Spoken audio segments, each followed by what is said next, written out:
All right, so my name's Chloe White. I'm the Union President of Stirling University Students' Union. What that basically means on a day-to-day basis is I'm kind of the lead in communication between our Students' Union and university, and also with external organisations such as NUS. I kind of have a focus on equalities-based matters, which means I'm quite busy during something like this, like a pandemic. I make sure that students from sort of marginalised groups on campus feel welcomed and included in our activities. And in terms of COVID, my main thing that I've been working on would probably be our wellbeing calendar.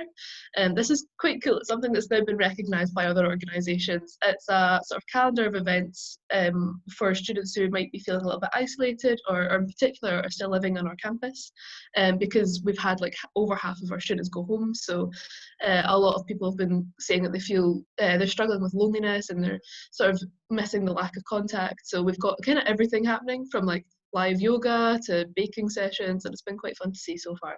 So just trying to focus on the less urgent matters as well, while the university are handling the more serious stuff. Okay, so my name is Rachel, and I'm the project officer for student mental health at Glasgow Caledonian University. So I'm within the student wellbeing team, but my role in the day-to-day is kind of to look at kind of supporting and facilitating a kind of whole institutional approach to enhancing like mental health and wellbeing at the university. So I do have kind of like a joint kind of like look at both staff and student mental health. So in terms of like what we've kind of been doing like in response to COVID, it's been like looking at doing like, so we've kind of paused our online counselling provision, and instead of offering online counselling, we've been looking at doing online check-ins with students who are like on the waiting list. And that's done by like however the student feels most comfortable, so they're offered it, and it can be done through like phone or email, but they get that kind of like slot there. We've looked at kind of like our social media presence to engage with students. So this has been like things like Facebook and Twitter, and like we've made an Instagram. But we've also been like daily updating our web pages as well with like different resources. We wrote a wellbeing module, and in that we deliver like live sessions. So like you were talking about with like different kind of like things, like we've been doing like live mindfulness with students as well, so they can like enroll into that as if it was like one of their modules. I wanted to kind of see how that would look because it was a platform students were already like used to engaging with. We looked at like kind of like the different student experiences and the impacts that this like was going to have. So like our students who are staying at accommodation as well. So we've put like a specific kind of like wellbeing community module around for them. We've got like a volunteer program. We've put in like special isolation support. We've done like a contextualized newsletter as well. So yeah, that's what's been keeping like us busy like the last couple of weeks. But yeah. No, that's really good to hear. That's really cool. So like because you're focusing most on well-being then, what do you think is the best way to signpost students who are looking for a bit of support? I think I think it's like reaching into different platforms that you know students are already using and kind of making sure that you engage like across them all. So like some students will be on like, for example, like Instagram and Facebook and Twitter, and that's like a really good way to kind of like, while they're already on those platforms, other students would like enroll to a newsletter, and that's kind of more, I guess, kind of like a structured way of presenting information. Like you know weekly you can get like this kind of formal support. We've also engaged like student groups like with our students association as well, and like asked them like could they help to kind of put out like that the web pages have been updated, that there is this module, like different kind of like resources, and they've been doing that proactively too. So yeah, I think it's just kind of like having a kind of like, it's on your GC Learn, or like some places call it like Moodle. I'm not sure what it is, but it's like having that formal engagement on like the platform students are going to be using academically, but also trying to reach into like the wider experience that students are going to use too. What about you? What do you think? No, I totally agree. We don't really have, so we call it Canvas, I think, is our sort of learning module, and we don't have that much engagement with it. I think because it's quite difficult to use on mobile phones, students don't really look into it that much for announcements and stuff. So social media has been a really big help to us. I think we're quite lucky that at least it's happened now when we have students on like all platforms that we can try and reach out to. So it's mostly been that. We're trying to do like different ways as well. Usually announcements would just be like blocks of text on Facebook, but now we've got like myself and my staff are doing live streams and stuff like that, which has come with its own challenges, but it's always been kind of entertaining for students in a way. So it's kind of getting them in with more light-hearted stuff and then saying, here's actually what we're doing by the way on the side. Do you have any questions, or would you like to see us look at any other areas in light of COVID-19? So just kind of using a range of social media really. Yeah, I think it's good. Like it's like because like you're taking like a kind of like a whole, like I think most places are, but like a whole kind of look at well-being. So it's like the wider impact it's going to have on like the student and staff experiences in terms of like even like working out from home or like social isolation or like taking that kind of like live stream approach too. So they're having like you're engaging with people. I think that's really good. I'm scrolling for the questions. We can cut this out. That's all right. So, how are you planning to prepare for the long-term impact of COVID-19 next year?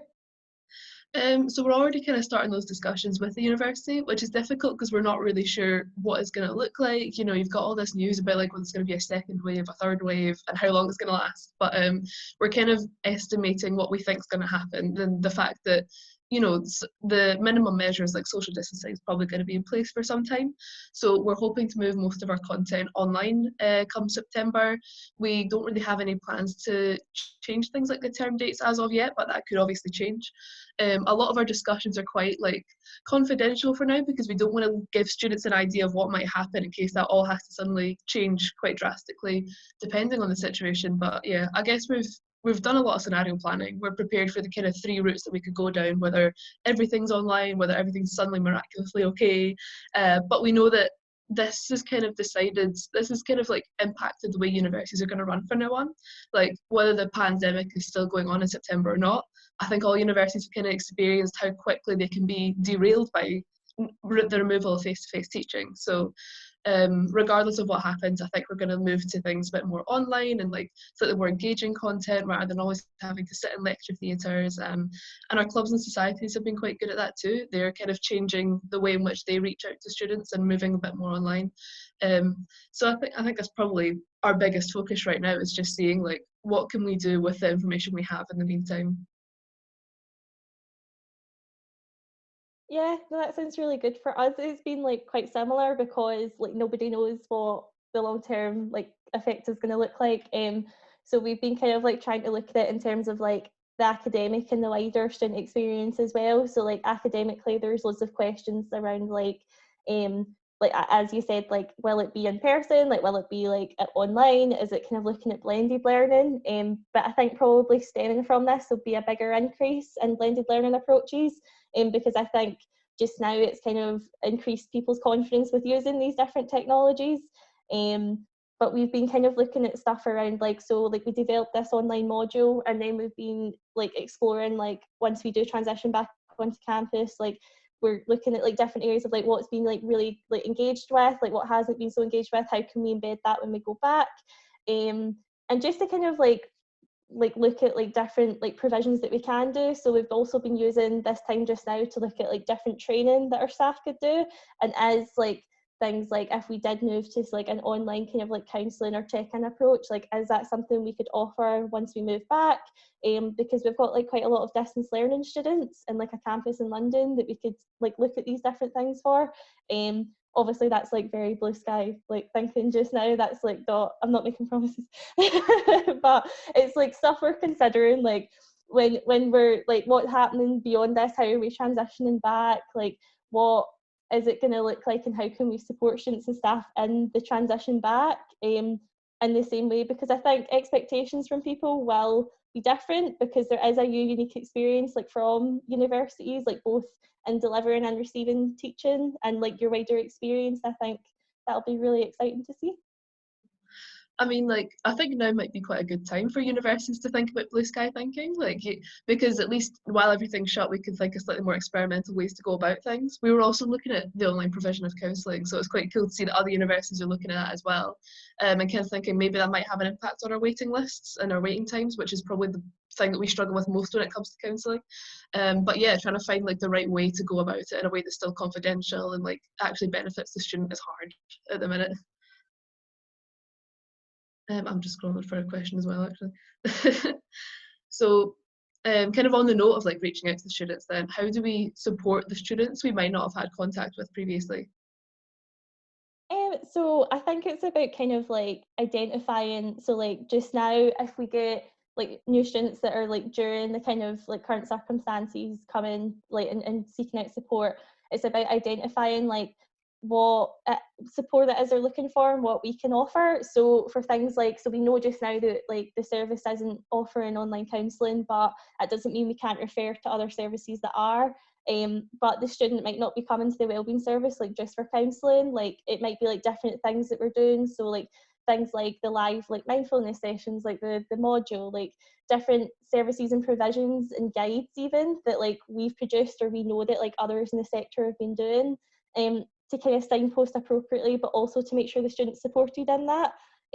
So we've been working like with our students to kind of create a lot of community groups and asking them like, so for example, like with our students at Caledonian Court, like we put out, which is like our student accommodation, sorry, we put out a survey like before that to kind of say like, what is happening, like what is your experience, how can we support, and we've got like everything's got like constant like student padlets, so students can feed in at any time to say like, oh, like this module's like great or not so great, but we would love if like we could see like online yoga, or we could love if we could see something else. So at every point they've got the opportunity to constantly be like feeding in, and then we can take that and like turn that around and say like, oh well, we found this resource, like you've said that like this would be really helpful. But yeah, what do you think? Yeah, so like I'm not sure if this applies to other universities, but we kind of found at Stirling that the most vulnerable students during the pandemic are the ones that we struggled to most engage with during previous activities. So that put us in a bit of a situation, like mature students, postgraduate students, they're all the sort of groups who are more likely to be impacted by the lack of available childcare right now, or like slightly unstable living conditions. So we had to get quite experimental with how we reach out to them, knowing that our current methods don't necessarily work. For more light-hearted stuff like our Be Connected calendar, that's the wellbeing calendar, we tried like live polls on Facebook and Instagram, and that worked to get a couple of different ideas of what students actually want to see added. But when it came to our like campaigning for housing conditions and leaving accommodation contracts and the like, we were kind of struggling. So what's been really good is community efforts. We realised there's already kind of Facebook groups and pages for mature students online, so we basically joined into there, built up a rapport with students, and that really helps. Because if you go in and then make a post saying we're doing this, what do you think? We kind of found little engagement. Whereas if I linked up with our international students officer and they start speaking to international students and we all just had a big chat about random stuff, and then I kind of asked the question, it seemed to work a little bit better. So it's just finding the different like students who can give you an in almost to the groups, because the SABs, like we don't, we were elected based on our sort of group of contacts and the people that we've got a network with, and that doesn't necessarily apply to the vulnerable groups of students. So yeah, it's pretty much that. It's just like kind of looking for contact elsewhere, and like our clubs and societies have been really helpful with that kind of thing. Yeah, I completely agree. Like we've been trying to kind of like reach out with like our student association and then like different like and different like sports groups. So like we found the same, like there is groups for like mature students and postgraduate students, and like even like the freshers groups that have came from like freshers and refreshers.